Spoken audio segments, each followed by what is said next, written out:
ሰላም እንዴት አላችሁልን? ክቡራና ክቡራን ተወዳጆቹ የታላቁ ማንቸስተር ዩናይትድ ደጋፊዎች የ2026-27 የምድሪቱ ታላቁ ሊግ የብሪቴን እንግሊዝ ፕሪሚየር ሊግ ጅማሮን ዛሬ ምሽት 4 ሰዓት ላይ ያደርጋል። ማንቸስተር ዩናይትድ ወደ ኤምኬኤም ሃል ሲቲ አቅንቶ ከሃል ሲቲ ጋር ቅዳሜ ምሳ ሰዓት 8 ተኩል ጨዋታውን ያደርጋል። እንደምን አላችሁ? በድጋሚ ስላገኘናችሁ በጣም ደስ ብሎናል። በፕሪማች ሪቪው ነው የተገናኘነው። ማለዳ ላይ በማይክል ካሪክ ፕሬስ ኮንፈረንስ ተገናኝተን ነበር። አሁን ደግሞ ስለ ጨዋታው ሀሳቦች ልናነሳ ከእናንተ ጋር ልንቆይ ተገናኝተናል። ስለ ሃል ሲቲ የምንላችሁ ብዙ ነገር አይኖርም፣ ብዙ አናውቀውምና ግን ስለ ጨዋታው አጠቃላይ ብዙ ሀሳቦች ልናነሳ ከእናንተ ጋር ተገናኝተናል። ስለ ጨዋታው ቁጥራዊ መረጃዎችን እንዲሁ ማንቸስተር ዩናይትድ ምን ሲዝን ሊያሳልፍ ይችላል የሚሉትን ጉዳዮች በጥቂቱም ለማንሳት እንሞክራለን። አብራችሁን ትቆዩ ዘንድ በፍቅር እንጠይቃለን። the one of the biggest club in the Europe and the world Manchester United is back መለሳለሁ።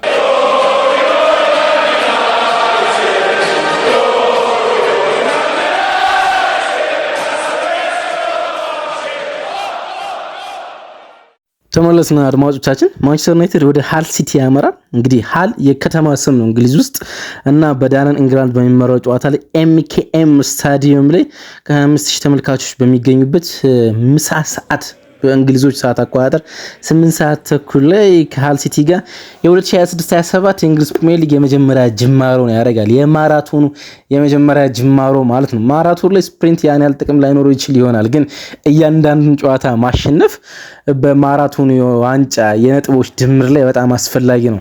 8 9 10 ወራት ያህል በፕሪሚየር ሊግ አናት ላይ መቆየት ይጠይቃል። የፕሪሚየር ሊግ ሻምፒዮን መሆን ወይም ደግሞ በዛው አቅራቢያ መቆየት፣ ሁለተኛና ሶስተኛ ላይ መቆየት በጣም አስፈላጊ ነው የሚሆን ድምሮች በጣም ወሳኝ ስለሆኑ ማለት ነው። ለእንደዚህ አይነት ድምሮች ደግሞ እንደዚህ አይነት ከሜዳ ውጭ የሚደረጉ የመጀመሪያ መክፈሻ ጨዋታዎች በጣም ኢንተረስቲንግ ናቸው። ምክንያቱም ሁለተኛ ሳምንት ወደ ሜዳው ስለሚመጣ በቀላሉ የነጥቦችን ድምር 6 ማድረግ ስለሚጀምር ማለት ነው። one of the biggest English club ነው ማንቸስተር ዩናይትድ። ስለዚህ በዓለም ደረጃ ላይ የሊጉ መመለስ ብቻ ሲሆን የማንቸስተር ዩናይትድ ወደ ጨዋታ መመለስ በጣም ኢምፖርታንት ነው። ወሳኝ የነበረው የፍሬንድሊ ወይም ደግሞ ወዳጅነት ጨዋታዎች ነበሩ፣ በጣም ቢገስት ነበሩ። ከኤሲ ሚላን ጋር መጫወት፣ ከአትሌቲኮ ማድሪድ ጋር፣ ከፒኤስጂ ጋር ዝም ብላችሁ ትመለከቷቸው ወረቀት ላይ የወዳጅነት ጨዋታ ሲሆን ትልቅ የነጥብ ጨዋታዎች ይመስሉ የወዳጅነት ጨዋታዎችን አሳልፏል። መጥፎ ውጤቶችም አልነበሩ። ወደ 6 የሚደርሱ የወዳጅነት ጨዋታዎችን አድርጎ ነው ማንቸስተር ዩናይትድ ወደዚህኛው ጨዋታ የሚመጣ። ወደ ኤምኬኤም ነው የሚመጣ። ኤምኬኤም ስታዲየም፣ ይሄን ስታዲየም ከሚያውቁ ተጫዋቾች አንድ አለን፣ ሃሪ ማጉዌር የእግር ኳስ ጅማሩን ያደረገው በሃል ሲቲ ነው፣ ወደ ሌስተር ሲቲ ከመምጣቱ በፊት ማለት ነው። ስለዚህ ሃል ሲቲን ከሚያውቁ ቡድኖች ውስጥ ወይም ደግሞ ተጫዋቾች አንዱ ሃሪ ማጉዌር አለ። እንግዲህ ኢንተረስቲንግ ነው አይደለም? ማንቸስተር ዩናይትድ 21ኛ ቶፕ ፍላይት ታይትል ወይም ደግሞ የፕሪሚየር ሊግ እና ሻምፒዮንስ ሊግ ዋንጫን ስንደምር ማንቸስተር ዩናይትድ 18 የፕሪሚየር ሊግ 3 የሻምፒዮንስ ሊግ ዋንጫዎችን በድምር 21 የቶፕ ፍላይት ዋንጫዎች አሉን። ከዛ በኋላ በትልቅ ደረጃ ወይም ደግሞ ዋናውን ዋንጫ በድጋሚ ለማግኘት ነው ይሄኛው ጨዋታ ከ2013 በኋላ በጣም ትልቅ የሚባለው ዋንጫ ለማግኘት ወደ ቶርናመንቱ ወይም ደግሞ ወደ ሊጉ የመጀመሪያ ጨዋታ እንመጣለን ማለት ነው። ካሪክ ለዚህ ጨዋታ ዝግጁ ይመስላል እንዳሰልጣኝ ማለት ነው።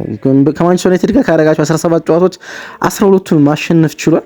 እሱ ወደ ሊጉ ከመጣ በኋላ ከአሰልጣኝ ሮበን አሞሪም መንበር ላይ ተረክቦ ወደ ሊጉ ከመጣ ጀምሮ በእሱ ደረጃ የሚጠቀስ አሰልጣኝ የለም። 17 ጨዋታዎች ነው ያደረገ። እሱ ከመጣ በኋላ በሊጉ የተከናወኑ 17 ጨዋታዎች ናቸው። 39 ነጥቦችን ሰብስበዋል። አንደኛ ነው። የፕሪሚየር ሊጉ ሻምፒዮን የነበሩ አርሰናል እንኳን በመጨረሻ 17 ጨዋታዎች መሰብሰብ የቻለው የነጥብ ብዛት 36 ነው። ሲቲ 35 ነው። ካሪክ አስደናቂ የነጥብ ስብስብ ድምሮች እንደነበሩት ማንሳት ይቻላል። ያ መቀጠል ይችላል። ኢንተረስቲንግ ነው። መቀጠል የሚችል ከሆነ ግን የሊጉ በጣም አስፈሪው ቡድን ማንቸስተር ዩናይትድ ማድረግ ይችላል። ሃሪ ማጉዌር ላለው ደጋግሜ ማይክል ካሪክ ማለት ነው። እንግዲህ ካስሜሮ እዚህ ቡድን ውስጥ የለም። የምናነሳው ነገር ሊጉ ሲጀምር ዋናው የምናነሳው ነገር እሱ ነው። ያለፈው የውድድር ዓመት በመጨረሻ ሳምንታት ውስጥ በጣም ድንቅ ከነበሩ ተጫዋቾች አንዱ ካስሜሮ ነበር። ወደ ኢንተር ሚያሚ አቅንቷል። እሱን ለመተካት አንድሪያ ሳንቶስ እና ዩሪ ቴልማንስ በቋሚ አሰላለፍ ውስጥ ቡድን ይጀምራሉ። ባሌባ በቅርብ ቡድን ይቀላቀላል ተብሎ ይጠበቃል። እሱን እንዲሁም ደግሞ ጉዳት ላይ የሚገኙ ማኑ ኡጋርቴን ለመተካት ማንቸስተር ዩናይትድ 3 የአማካይ ስፍራ ተጫዋቾችን ወደ ቡድኑ መቀላቀል ችሏል። በጣም ጥሩ ፊርማዎችን እንዳከናወነ በድፍረት መናገር ይቻላል። እንግዲህ በመክፈቻ 22 ጌም ማንቸስተር ዩናይትድ ሽንፈት አስተናግዶ አያውቅም። ወይም ደግሞ በሊግ የመጀመሪያ ሳምንት ማች ዳይ ዋን በሚባሉ አድርጎ አያውቅም። ከአዲስ አዳጊ ቡድኖች ጋር ደግሞ ወደ 12 የሚጠጉ ጨዋታዎችን አከናውኑ 9ኙን አሸንፎ በ3 አቻ ወጥቷል። በመጀመሪያ የፕሪሚየር ሊግ ጨዋታ ከአዲስ አዳጊ ቡድኖች ጋር ማለት ነው። ስለዚህ በጣም ጥሩ ሪከርድ ይዞ ነው ጨዋታውን የሚጀምረው። ከ9 ዓመት በኋላ ከሜዳ ውጭ የሊግ የመጀመሪያ ጨዋታ ያከናወናል። በተከታታይ ዓመታት ማለት በሚቻል ደረጃ ማንቸስተር ዩናይትድ የሊግ የመክፈቻ ጨዋታውን በሜዳው ነበር ያከናወነው። አሁን ከ9 ዓመታት በኋላ የሊግን የመጀመሪያ መክፈቻ ጨዋታ ከሜዳ ውጭ ተጉዞ ያከናውናል። ደግሞ በጣም በሚገርም ሁኔታ በርካታ ቡድኖች አንድ ወይም ሁለት የወዳጅነት የመጨረሻ ጨዋታዎችን በሜዳቸው ነው ያከናወኑት። ማንቸስተር ዩናይትድ የወዳጅነት ጨዋታ እንኳን በኦልድ ትራፎርድ አላከናወነም። በጣም በሚደንቅ ሁኔታ ማለት ነው። ለምሳሌ ሊቨርፑል በአንፊልድ የመጨረሻ ጨዋታውን አከናውኗል። አርሰናል የመጨረሻ 2 ጨዋታዎችን በኤሚሬትስ ነው ያከናወነው። ቼልሲ በብሪጅ ተጫውቷል።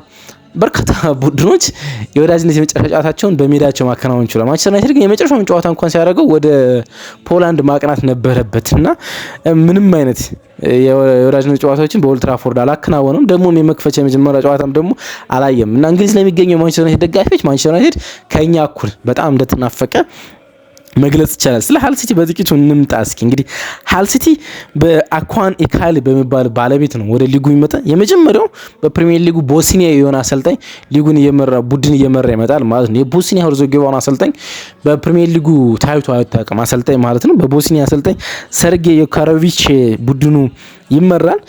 በፕሌይኦፍ ነው ያለፉት። ልክ እንደ ኤፕስዊች እና ኮንቨንተሪ በቀጥታ አይደለም የመጡት፣ በፕሌይኦፍ ነው። ከሊጉ ደካማ ቡድኖች እንዳንዱ ነበሩ ማለት ትችሉ ይሆናል። በጣም ዲፌንሲቭ ቲም ነው፣ በጣም ሲበዛ ዲፌንሲቭ ቲም ነው። ሲቲ አንዳንድ ቁጥሮች ልንገራችሁ ነው፣ በጣም አስገርማል። እንግዲህ ዝቅተኛ ሹት 5ኛ ዝቅተኛ ሹት ያደረገው ቡድን ነው። 515 ሹቶችን ያደረገ ሙከራ ያደረገ 5ኛው ዝቅተኛ ቲም 5ኛ ነው የምላችሁ፣ ወይም ደግሞ 15ኛ ልትሉ ትችሉ ይሆናል። ብዙ የተሞከረበት ነው። ብዙ የተሞከረበት ቡድን ነው። ብዙ በመሞከር 3ኛ ነው በሹት ማለት ነው። 681 ሹት የተሞከረበት ከ24ቱ የሻምፒዮንሺፕ ቡድኖች 681 ሹት የተሞከረበት 3ኛው ቡድን ነው። ሰከንድ ሎውስት ኤክስጂ ነው ያለው። ከዝቅተኛ ወይም ደግሞ ከአንዱ ወደ ታች ስትሄዱ 23ኛው ዝቅተኛ ኤክስጂ ያለው ቡድን ነው። 20.6 ወይ ሊያስቆጠር የሚገባው የጎል መጠን 20 ብቻ የነበረው ቡድን ነው። ያን ያህል በጣም ደካማ ሲዝን ነበራቸው። ግን ደግሞ አንዳንድ ፕሌይኦፍ አይታወቅም አይደል? እነ ሚድስብራን ምናምን ጥለው ወደዚህ ውድድር መጥቷል። በኦፕታም ሆነ በብዙ ገማች ቡድኖች ገማች ሰዎች ከፕሪሚየር ሊግ ይወርዳል ተብሎ ከሚጠበቁ ቡድኖች አንዱ ሃል ሲቲ ነው። ወይም ደግሞ 20ኛ ያጠናቀቃል ተብሎ ከሚገመቱ ቡድኖች አንዱ ሃል ሲቲ ነው። በጣም ጥሩ ተከላካይ ናቸው። ሃሪንግተን የሚባል 18 ዓመት ተጫዋች 18 ዓመቱ ነው፣ ግን በጣም ጥሩና ተስፈኛ። ሃል ሲቲ በውድድር ዓመቱ መጨረሻ ላይ ምንም ነገር ቢገጥመው በሊጉ ይቆያል ተብሎ ከሚገመቱ ተጫዋች አንድ የሆነ ተከላካይ ያላቸው ጨዋታው ስትመለከቱ ልትመለከቱ ትችሉ ይሆናል። እንግዲህ ሃል ሲቲ እኛ ከ9 ዓመት በኋላ አይደለ ማለት የሊግ የመጀመሪያ ጨዋታ ከሜዳችን ውጭ የምናደርገው። ለመጨረሻ ጊዜ ከሜዳችን ውጭ ስንጫወት ነበር ከሊጉ ላይ የነበሩት ሃል ሲቲዎች። ያኔ 80 ጎል ተቆጥሮባቸው በመጨረሻ 3 ጨዋታዎች ደግሞ 13 ጎሎች ተቆጥሮባቸው ነበር ከሊጉ የወረዱት ማለት ነው። ከዛ በኋላ ነው እንግዲህ ወደ ሊጉ እየተመለሱ የሚገኙት። በአንድ አጋጣሚ ከሊጉ ከወረዱ በኋላ ከማንቸስተር ዩናይትድ ጋር የመገናኘት እድል ነበራቸው በካፕ ጨዋታዎች፣ ያን ያሸንፈውናል። ግን ከማንቸስተር ዩናይትድ ጋር እንዴት ነበሩ የሚሉትን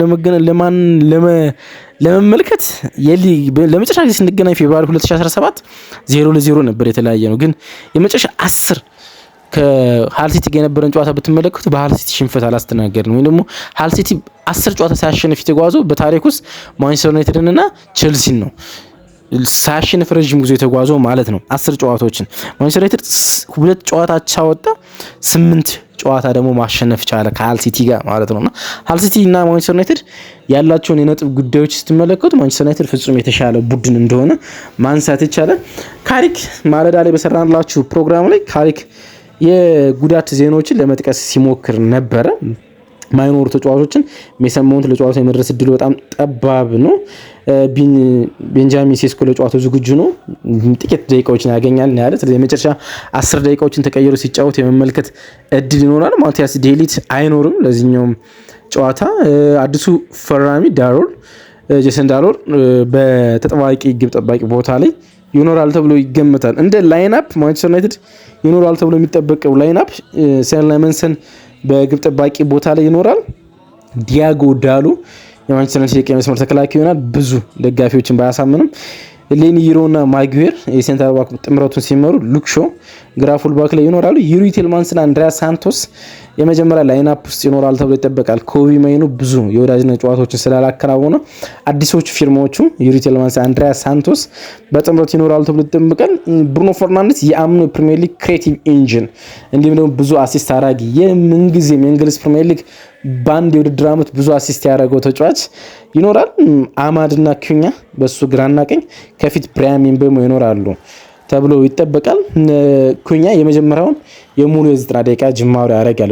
ፓትሪክ ዶርክ ነው በርካታ ጨዋታዎችን የጀመረው ማለት ይቻላል፣ ወይም በርካታ ጨዋታዎችን በወዳጅነት ጨዋታዎች የጀመረ በዚህ ቦታ ላይ ዳረን ኢንግላንድ ጨዋታውን በመሃል ዳኝነት ይመሩታል። ኦፕታ ጨዋታውን የማሸነፍ ግምት ከሜዳው ውጭ ለሚጫወተው ማንቸስተር ዩናይትድ 68.9% ሰጥቷል። 68.9%። ሃል ሲቲ በሜዳው ይህን ጨዋታ ለማሸነፍ 12.2% አለው። ጨዋታው በአቻ ውጤት የመጠናቀቅ ዕድሉ 18.9% ነው ይላል ኦፕታ። አሁን የእናንተ ጊዜ ደርሷል። የጨዋታ ግምቶቻችሁን አስቀምጡልን። ምሳ ሰዓት ቅዳሜ 8 ሰዓት ተኩል በኤምኬኤም ስታዲየም በመልቲ ፐርፐዛል ስታዲየም በሚባለው ወይም ደግሞ ብዙ ነገሮች ማዘጋጀት የሚችለው እግር ኳስን፣ ኮንሰርቶችን እንዲሁም ደግሞ ኤንኤፍኤል ናሽናል ፉትቦል ሊግን ራግቢ ውድድሮች ማዘጋጀት የሚችለው የ25000 ተመልካች ቁጥሮችን መያዝ በሚችለው ኤምኬኤምኤ ጨዋታው ይከናወናል። ግምቶቻችሁን ታስቀምጡበት ሰዓት ላይ ደረስና ፕሪሚየር ሊግ ኢዝ ባክ።